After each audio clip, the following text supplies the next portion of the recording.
오늘 우리가 하나님 말씀을 잠깐 볼 텐데 디모데전서 1장을 보겠어요. 디모데전서 1장 말씀.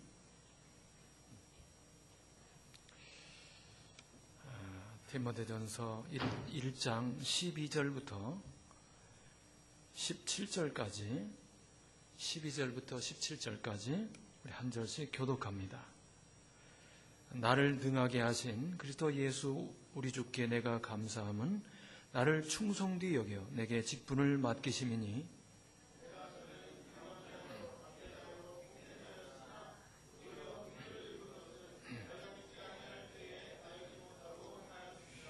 우리 주의 은혜가 그리스도 예수 안에 있는 믿음과 사랑과 함께 넘치도록 풍성하였도다.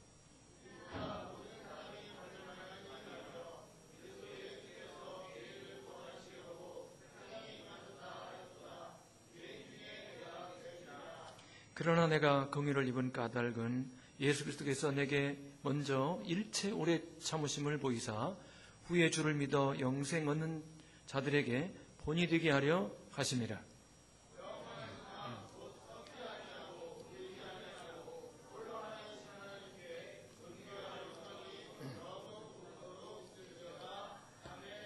아멘. 진실이라고 하는 제목으로 말씀을 나누겠습니다. 지난주인가 이번 주 초까지 헌법재판소장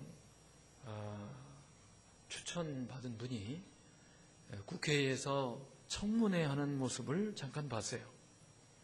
그분이 법관이었고 또 헌법재판소의 대법관이었고 상당히 경력이 좋은 분인데 청문회에 임하기 전에 많은 소문들이 나왔어요. 이분은 문제가 많다.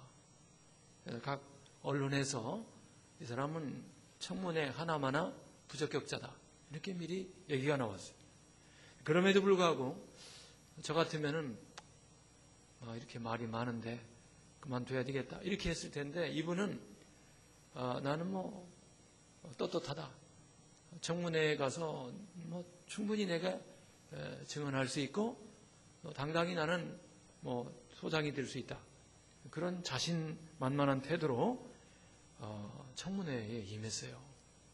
그런데 국회의원들이 아주 집요하게 문제를 제기하고 그런데도요 국민일보에 보니까 국회의원들이 이렇게 서커스 같은 거 할 때 상자에 사람이 들어가잖아요. 그러면 이쪽에서 칼을 찌르고 저쪽에서 칼을 찌르고 이렇게 찌르고 저렇게 찌르도 안에서 칼을 찔려서도 수십 군데 찔렸을 텐데 이게 회장을 덮었다가 딱 거두면은 멀쩡하게 웃으면서 나오잖아요. 그런 모습으로 이렇게 만평이 나왔더라고요. 국회의원들이 막 찌르는데도 얼굴 표정은 그냥 원래 모습으로 이렇게 나오는 그런 만평이 나왔는데 보면서 제가 많이 웃었습니다. 어쨌든 그분이 이제 안 될 것 같은데 한 사람을 놓고 이렇게 심층 분석을 해보면 어떤 분석이 나올까? 우리들을 가운데 놓고 정말 우리의 모든 일거수일투족, 모든 그동안의 삶을 이렇게 낱낱이 고발하고 비판하면서 들여다보면 우리는 어떤 모습이 될까? 그런 생각을 해봅니다. 진실 앞에 나는 누구인가? 오늘 한번 생각해 보고자 합니다. 사도 바울이 오늘 말씀을 기록하면서 자신을 하나님과 복음 앞에서 진실하게 드러내고 있어요. 과거의 나 어떤 사람이었고 현재의 나 어떤 사람이며 미래의 나는 어떤 사람일 것이다 라고 하나님 눈앞에서 하나님의 영광 앞에서 그분이 행하신 역사 앞에서 진실하게 자기를 드러내고 있어요. 우리도 이거를 들춰보는 것이 굉장히 필요합니다. 청문회 받는 사람만 자꾸 쳐다보지 말고 우리 자신, 세상의 안경이 아닌 하나님의 눈으로 볼 때 과거, 현재, 미래의 나는 누구일까? 살펴보기를 원합니다. 첫째로 과거의 나, 예수님을 믿기 전의 나, 성령 충만 받기 전의 나, 아니 예수님 믿었지만은 내가 지금 어떻게 살고 있는지, 어제까지 오늘까지 나는 어떻게 살고 있는지, 도대체 나는 누구일까 하는 겁니다. 성경은 분명히 확실하게 말씀하고 있습니다. 우리가 예수님 믿기 전에 나는 누구냐? 한마디로 사형수였다 하는 거예요. 다른 말이 필요가 없어요. 우리는 죄인이었는데 영원한 사형, 영원한 심판, 영원한 멸망, 영원한 지옥 형벌을 받아야 되는 영원한 사망, 곧 사형수였다. 진리 앞에서 볼 때 죄인이었고, 에베소 2장에 보니까 허물과 죄로 죽었던 우리다. 공중의 권세 잡은 자, 세상의 풍속, 그리고 육체의 욕심을 따라 이끌려 사는 노예였다 하는 거예요. 우리 박은주 사모님이 영상을 하나 이렇게 보더라고요. 저한테 이것 좀 와서 보라고 그래요. 그래서 그냥 대충 봤는데 방글라데시 사람들이 열차를 타고 어디론가 이동하는 모습. 열차는 말할 것도 없고 열차 지붕에 그렇게 사람이 많이 탈 수가 있는, 기네스북에 올라갈 수 있을 정도로. 이제는 더 이상 올라갈 수 없는데 다음 정거장에 가면 또 기어 올라가요. 사람들이 막 짐을 찬뜩 채우고 올라가다가 떨어질 것 같은데 올라가서 그냥 비집고 사흘길을 갑니다. 사흘길을 가요. 그럼 어디론가 가서 한 10분인가 20분 동안 기도를 해요. 그리고 돌아오는 거예요. 이게 뭐 하는지 모르겠어요. 무슨 기도했나 했더니 내세에 잘 되기 위해서 그렇게 목숨 걸고 사흘길을 가서 그렇게 가서 한 10분 정도 기도하고 오는 모습이다.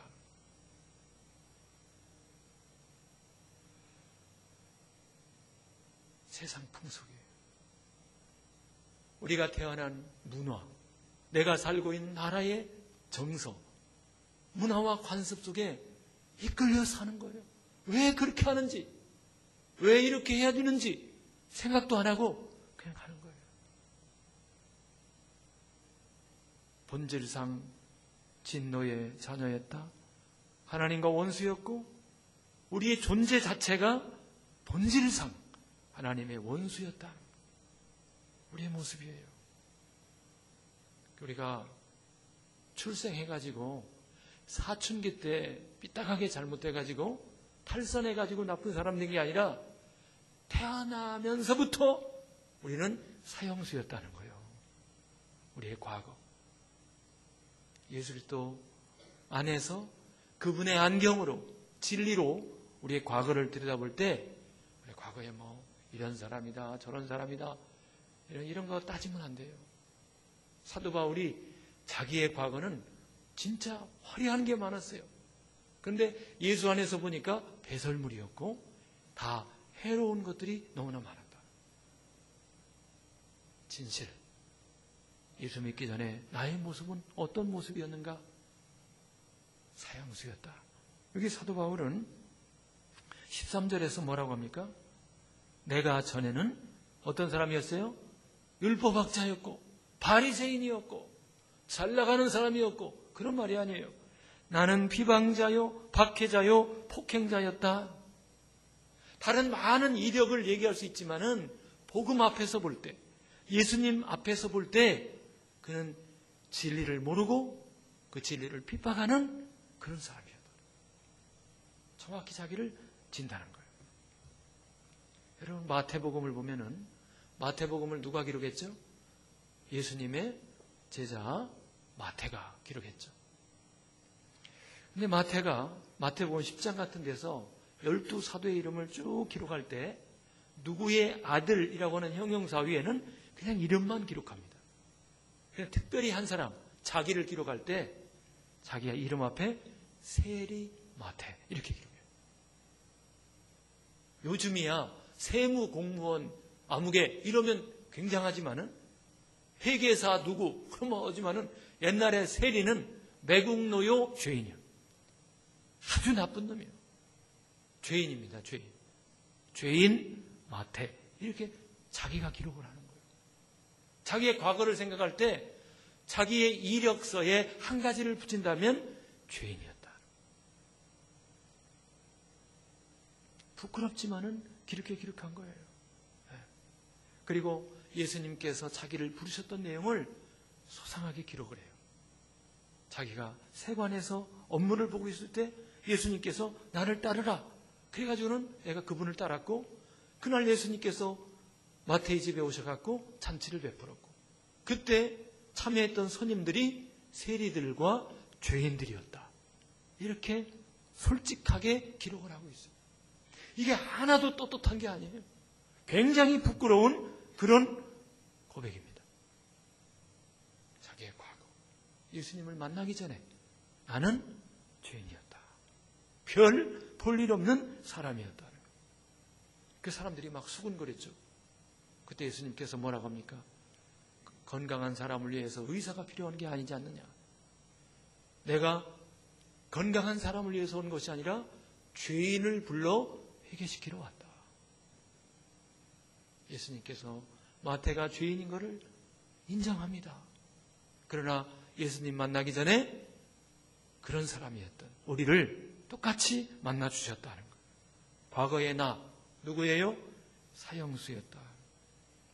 제가 이 말씀을 드리는 것은 그러면 우리가 겸손하자 하는 거예요. 다 같이 겸손하자. 사형수 출신이 뭐 큰 소리 칠 게 없잖아요. 탕자가 어디 가서 뭐 누구한테 똑바로 해 이러기 좀 어렵지요. 옆집에 김서방네 가서 김서방네 아들이 좀 요새 말 안 듣고 그러면 야 임마 말 좀 잘 들어. 그렇게 안 되죠. 좀 겸손하기를 축원합니다. 정죄하지 않기를 바랍니다. 전적인 하나님의 은혜임을 감사하기를 축원합니다. 하나님의 큰 사도 바울이 뭡니까? 도리어 긍휼을 입은 것은 내가 믿지 아니할 때 알지 못하고 행하였기 때문이다. 나는 은혜 받은 사람이다. 우리 주의 은혜가 그리스도 예수 안에 있는 믿음과 사랑과 함께 넘치도록 풍성하였도다. 나는 하나님의 큰 은혜 때문에 살아난 사람입니다. 이 태도를 가져야 돼요. 이것이 우리의 삶의 근간이 되기를 바랍니다. 우리가 이렇게 누구를 만날 때 쉽게 막 정죄하고 비판하고 판단하고 그러지 말고 똑같은 비슷한 사람 만났네. 사형수니까. 할렐루야. 네. 그럼 현재의 나는 어떤 모습일까? 현재의 나. 13절 방금 14절 읽었지만은 하나님의 큰 긍휼이 임했어요. 그래서 12절을 같이 읽겠습니다. 시작. 나를 능하게 하신 그리스도 예수 우리 주께 내가 감사함은 나를 충성되이 여겨 내게 직분을 맡기셨다. 아멘. 이게 나의 현재의 모습입니다. 하나님께서 나를 충성되이 여겨주시고 나를 쓰신다는 거예요. 그분의 일에 그분의 자원을 맡기며 그분의 일에 쓰신다는 거예요. 여러분, 우리가 우리의 소중한 것을 누구에게 이렇게 맡긴다는 것이 쉬운 일이 아니에요. 우리가 사장이 돼봐야 알아. 에? 직원이 돼서는 잘 몰라요. 사장이 돼서 우리 강민구 집사님이 사장이라고 해보세요. 사장이 돼서 우리 정하영 사원을 이렇게 쓰면서 형님한테 1억 원 돈을 딱 주면서 좀 미국 가서 이런 거 좀 사오라고 돈을 딱 줄 때 가슴이 떨리겠어요? 안 떨리겠어요? 나의 소중한 거를 이렇게 맡긴다고 할 때 이거는 보통 믿어가지고 맡기는 게 아니에요. 믿어주는 거예요. 하나님께서 우리가 뭔데 모험적으로 정말 모험하면서 우리를 믿고 맡기셨다. 은혜의 힘을 감사하기 바랍니다. 네. 우리를 얼마나 믿어주셨으면은 나를 충성되이 여겨주시고 직분을 주셨을까. 대통령이 인수위원장 했던 사람을 총리로 이렇게 임명했죠. 뭐 나이가 많은 분이지만 자기 나이로 볼 때는 훨씬 어린 그런 딸 같은 그런 사람이지만은 고맙잖아. 국무총리면은 높은 거잖아요. 예? 한인도 집사님보다 높은가요? 제가 옛날에 여기 장관이 와가지고 여자 한빛아파트 기공식 할 때 그 곽이철 장관이 왔거든요. 나는 평소에 연구소 소장이 무지하게 높은 줄 알았어요. 그런데 장관이 오니까요. 장관이 앉고 의자 앞에 또 막 높은 사람들이 앉고 맨 저쪽에 철제 의자에 연구소장들이 앉더라고. 나는 연구소장이 막 무지하게 높은 줄 알았어. 장관이 오니까 참 국무총리면은 높은 거예요. 그래서 정리를 하면은 우리의 과거 대역죄인이었어요. 대역죄인. 그런데 현재 예수님을 믿고 난 우리들은 대권을 잡은 사람들이에요. 이 변해도 보통 변한 게 아니에요. 대역죄인을 하나님께서는 대권을 맡겨주신 거예요. 큰 권세, 그분의 권세, 그분의 일을 우리에게 맡겨주셨음을 감사하기 바랍니다. 사도 바울이 그걸 맡은 거 아니에요? 사도 바울이 이방인의 선교사로 대역죄인이었던, 자기가 비방자요, 박해자요, 폭행자요, 앞장서서 교회를 핍박하고 그리스도를 핍박했던 대역죄인이었던 사도 바울이 회개하자마자, 예수님을 믿자마자 대권을 딱 맡기는 거예요. 국무총리, 천국의 국무총리를 딱 주는 거예요. 야, 세상에. 충성되이 여겨 대권을 맡겼다. 하나님의 일꾼이 되게 했다. 감격이죠? 감격이에요. 그래서 우리가 이 하나님 주신 직분을 생각할 때 세상 사람들처럼 권위주의를 가지면 안 돼요. 그러나 이거를 가볍고 하찮게 여겨도 안 되는 거예요. 사도 바울처럼 하나님께서 우리에게 주신 직분, 왕 같은 제사장, 전도자, 하나님의 자녀라고 하는 권세, 이거를 소중하게 여기기를 주님의 이름으로 축원합니다. 지난주 수요일 날, 지난 수요일이죠. 곽상수 정혜민 부부가 말씀드릴 게 있다고 목양실에 찾아왔어요. 저는 누가 말씀드릴 게 있다고 찾아오면 되게 겁이 나요. 목사님 이사를 가야 되겠습니다. 주로 그런 얘기거든. 앞으로 그런 얘기할 사람 오지를 마요. 와가지고 제가 이렇게 교회 온 지도 한참 됐는데 뭔가를 섬겨야 되겠습니다. 저에게 직분을 주십시오. 진짜 간만에 기쁜 소식을 들었어요. 진짜. 그래서 주보에 보면은 지금 청년부 부장 집사님이 지금 공란이 되어 있는데 다른 여러 가지 일도 좋겠지만은 그 일을 해주면 좋겠다. 그리고 이제 방송 이런 것도 또 은사가 있으니까 방송질 이런 것도 좀 섬겼으면 좋겠다. 그랬더니 그렇게 하겠습니다. 기쁜 마음으로 대답을 하고 갔습니다. 이 직분을 갖는다고 하는 것은 세상의 그 어떤 직분보다도 하나님 나라, 교회에서 준 직분이 영원한 직분이고 가장 빛나는 영광스러운 직분임을 믿기 바랍니다. 그래요. 우리의 직분을 주신 분은 하나님이세요.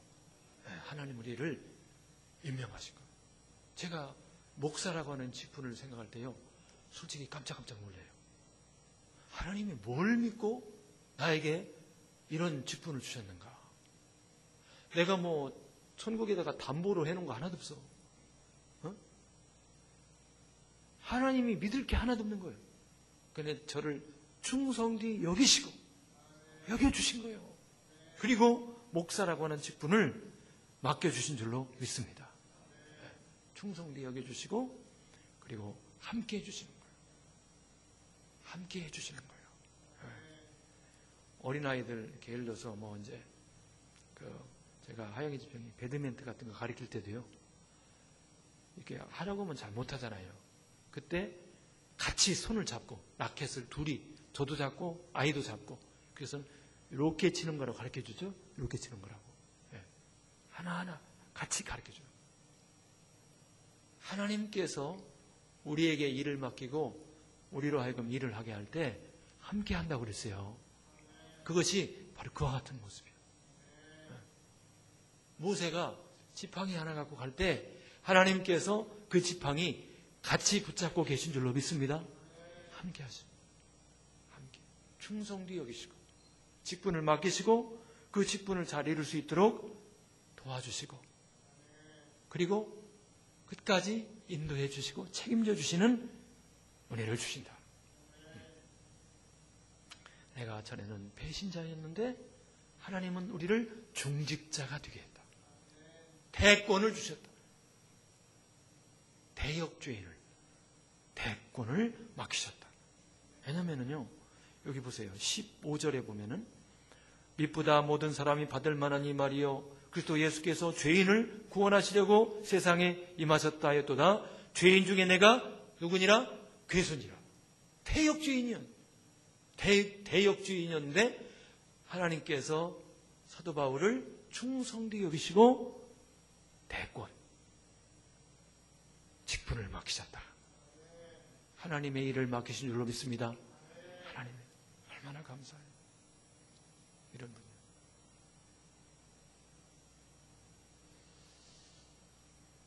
서미 집사님이 보석집을 하잖아요. 지금도 이렇게 제가 올 때 그쪽으로 왔어요. 그랬더니 남편이 딱 지키고 있더라고요. 제가 그 부부가 이제 보석집을 하는데 남편과 아내 두 사람이 보석집을 이렇게 교대로 근무하는데 여러분들에게 물어보겠어요. 단 10분이라도 보석 그 가게를 두 사람이 아닌 다른 사람한테 맡긴 적이 있었을까요? 없었을까요? 10분. 1분. 없어요. 문을 닫으면 닫았지, 잠궈놓고 나가면 나갔지, 두 사람 위에는 아무도 고기를 다시 맡기. 아무리 친해도 안 맡겨.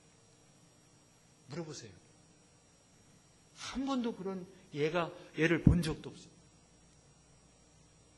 그런 거예요. 보물은 안 맡기는 거예요. 보물은. 근데 하나님은 우리에게 뭘 믿고 그분의 일을, 그분의 모든 것을 다 맡긴 거예요. 충성되게 여기시고 맡긴 거예요.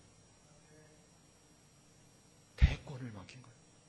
믿으시기 바랍니다. 놀라워. 그러니까 이거 막 측량할 수 없는 이 귀한 하나님의 은혜의 복음 전하는 일, 이 귀한 직분을 우리에게 맡겨주셨어요. 천사들도 흠모하는 귀한 역사를 우리에게 맡겨주셨음을 감격하기 바랍니다. 마지막으로 미래의 나는 어떤 모습일까? 미래의 나. 16절, 17절에 보니까 16절을 다 같이 읽어볼까요? 시작. 그러나 내가 긍휼을 입은 까닭은 예수 그리스도께서 내게 먼저 일체 오래 참으심을 보이사 후에 주를 믿어 영생 얻는 자들에게 본이 되게 하려 하십니다. 왜 바울을 대역주인이었던 그를 대권을 맡겼느냐? 후에 본이 되도록, 모델이 되도록 하기 위해서입니다. 그러니까 사도 바울은 진폭이 큰 사람이에요. 저쪽으로 할 때는 확 저쪽으로 갔던 사람이 이쪽으로 올 때는 확 이쪽으로 와가지고 진폭이 큰 사람이에요. 지금은 그 시대뿐만 아니라 사도 바울 하면은 기독교 역사의 최고의 인물 아닙니까? 그러한 모델로 삼기 위해서 하나님이 대역죄인을 대권을 맡기고 대성을 거두게 했다는 거예요. 대성. 할렐루야. 대성케 했다. 대성케 했다.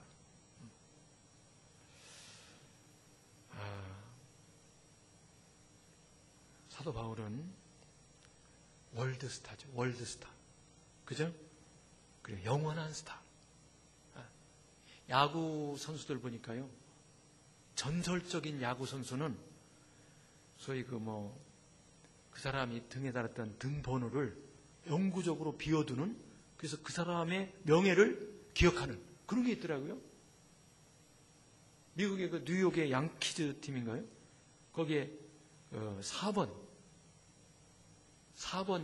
그 등번호를 달았던 루 게릭을 기념하기 위해서 양키즈 팀에서는 그 이후에 4번을 안 달아요. 4번은 그 사람이다. 4번 하면 루 게릭이다. 이렇게 딱 못 박는. 그를 빛내는 거예요. 사도 바울이 바로 그런. 우리도 마찬가지. 하나님께서 우리 각자를 영원한 스타로, 월드 스타로 대성시키기 위해서 이와 같은 기회를 주신 줄로 믿습니다. 우리가 이거를 확신해야 돼요. 하나님의 그 어떤 특성을, 하나님의 어떤 그 고집을 가만히 성경을 통해 눈여겨보면 하나님은 잘하는 게 역전을 잘해요. 역전. 극적인 반전. 역전 드라마의 명수예요. 하나님은. 예를 들어서 하만이 모르드게를 잡아 죽이려고 나무를 세웠죠. 한 30m 되는 나무를 쫙 세워놨죠. 그리고는 거기다 모르드게를 확 잡아 죽여야 된다. 근데 거기에 누가 달립니까? 하만이 달려. 하나님은 역전. 홍해 바다가 막고 있어요. 이스라엘 백성들이 도망 나오다가 바다가 딱 있는 거예요. 뒤에서 바로 왕이 하나님은 전술에 능하지 못하구나. 이런 이놈들을 다 물속에 빠져 죽여야지. 우리가 확 위협적으로 하면 다 그 낭떠러지 다 떨어져 들어가겠지. 낙하함에 삼천국녀 떨어지듯이 다 떨어져 들어가겠지. 그럼 막 몰아붙여 올라고 하는데 갑자기 하나님께서 못 오게 하고는 이스라엘 백성들 다 건너게. 저 물속에 빠뜨려 다 수상시키려고 했던 그 바다에 애굽 군대를 다 하나님이 빠뜨립니다. 하나님은 역전의 하나님이었어요. 역전의 하나님. 우리가 잘 기억해요. 골리앗이 40일 동안 이스라엘 군대들 앞에서 모욕을 주고 저주를 하고 40일 동안 그래도 사울 왕이 꼼짝 못했어요. 그때 하나님은 그 이스라엘을 저주했던 그 골리앗을 꼬맹이, 우리 준모 정도 되는 다윗을 딱 보내는 거예요. 그래가지고는 단번에 그 목을 딱 베버리잖아요. 하나님은 그 엘라 골짜기, 이스라엘 백성들이 모욕당하고 저주받았던 그 자리에서 적을 요절해버리는 거예요. 거기가 승리의 마당이 되게 하는 거예요. 할렐루야. 이 하나님의 고집이에요. 요셉이 그 수모를 당하고 그랬던 애굽 땅에서 하나님은 최고의 총리가 되게 하시고 요셉을 팔아먹었던 형님들이 그 앞에 와서 절하게 만들어요. 하나님은 역전의 하나님이다. 네, 성경이죠. 이런 내용으로 가득합니다. 십자가와 부활도 그거예요. 마귀는 예수님을 없애버리려고 사람들의 입을 통해서 없애버려라, 십자가에 못 박아라 그랬는데 부활하심으로 마귀의 모든 잔머리를 박살내버린 거예요. 하나님의 최고의 원통함. 정말 가슴 아픈 사건은 창세기 3장 에덴 동산에서 하나님이 주신 최고의 동산에서 뱀의 꼬임에 따라, 악한 마귀의 꼬임에 따라 하와와 아담이 선악과를 먹고 하나님을 버리게 된 그것이 하나님의 최고의 가슴 아픈 사건. 하나님은 예수님을 보내서 하나님을 배신했던 사람들이 예수님을 믿고 다시 하나님께 돌아와. 그동안 노예 생활 시켜 먹었던 악한 원수마귀와 그의 졸개들을 예수님의 이름으로 결박하고 그들을 무찌르고 그들을 박살내는 위대한 승리를 하기를 원하신 거예요. 그래서 하나님의 속이 후련한 사건이 구약으로는 여호수아 사건이고 다윗과 솔로몬 시대예요. 하나님은 역전의 하나님인데 그 악한 마귀가 죄를 갖다 주고 우상을 섬기게 하고 하나님의 백성들을 자기 멋대로 이렇게 끌고 다녔던 그 정말 너무나 억울한 안타까운 그 역사를 반전시킨 것이 여호수아서고 다윗과 솔로몬 시대. 신약 성경에서는 사도행전 시대입니다. 할렐루야. 복음이 전파되고 하나님의 나라가 확장되고 귀신이 떠나가고 질병이 떠나가고 어둠이 물러가고 예수님을 주님으로 고백하고 그분을 찬양하며 잃어버렸던 그분과의 관계가 회복되고 하나님의 나라가 확장되는 위대한 역사. 이것이 하나님이 보기를 원하는 하나님의 소원임을 믿으시기 바랍니다.